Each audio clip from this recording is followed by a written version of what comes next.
Well, as we involve ourselves with more people joining PFA, one of the questions that comes up for many of you who have friends or sources or people that are significantly wealthy or have businesses or just seem to have their act together, the question is, what might they not be doing that they should be? And so many of you are going to feel right now that you don't have the ability, you don't have the credibility, if you will, and that's where I come into the picture. So here's what I would suggest to people.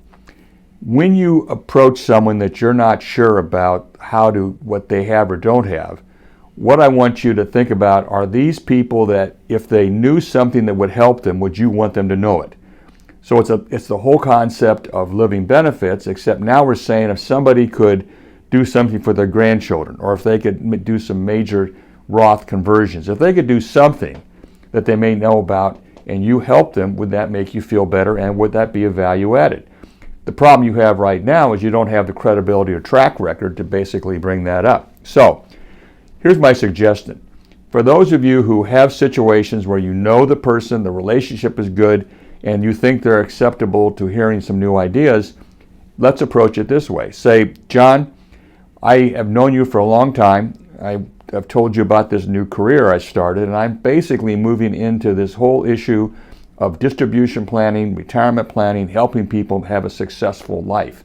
Now, as I learn about this stuff, what I'm learning is there's a lot of stuff I don't know, but one of the advantages we have is we have Bill Burke, who is a longtime financial specialist. He's 75 years old. He has been successful financially, and he still enjoys working with people on their planning.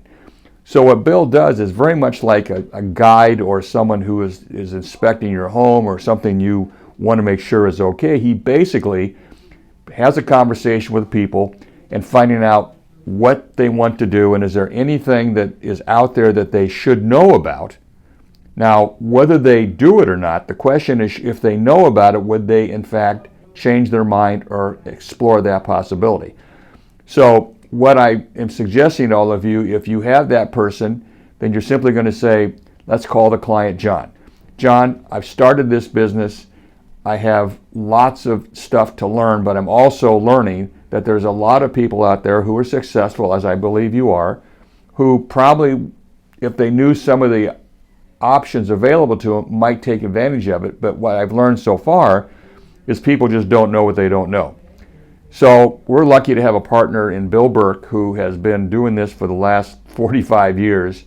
He is 75 years old. He's been successful financially, and he really enjoys continuing to build his business, but also assisting people like me growing my business. So I'm going to suggest, if you would like to, we have a Zoom meeting with Bill. Now, I've done this before, and so far everybody has enjoyed meeting Bill. It's a good conversation. I would tell you, not everybody, sometimes we just don't find anything that there's to do, so that's great. On the other hand, we may find some ideas that intrigue you, and if they do, then we could set up something that we can explore it on a further basis. But to me, this is a no harm, no foul. We're going to learn a little bit about you. You will learn what options are available to you, and you can, let's say at about the end of 10 or 15 minutes, you will know whether or not this is going to be a good conversation. And Bill fully expects you to say, you know what, Bill, thank you. I think we're okay. And we just end the conversation on a pleasant manner. On the other hand, you may find some things that are interesting to you, you want to explore further, so we might want to allocate 30 minutes to this call. And again, at the end of that call, there may or may not be a second step. But Bill is enjoyable to talk to. He knows a lot. And at the end of the day, this might be something really worthwhile for you to pursue. So what do you think about setting up something with Bill? Now, my point to all of you in going through this is, in my years of doing this, if I was going to do an employee stock option plan, or I had something that I knew would work with my client, but I wasn't confident of explaining to that client, I would say to my client, I think this employee stock ownership plan would work for you. Now, I'm not an expert on it, but I know someone who really understands that. Let's set up a call with Tom, and you're either going to like or dislike what Tom says, but at least you'll have the information. Does that sound reasonable to you? So this should be a really easy conversation to set it up. And I'm easy to get along with. Most of you have been on some type of joint call with me.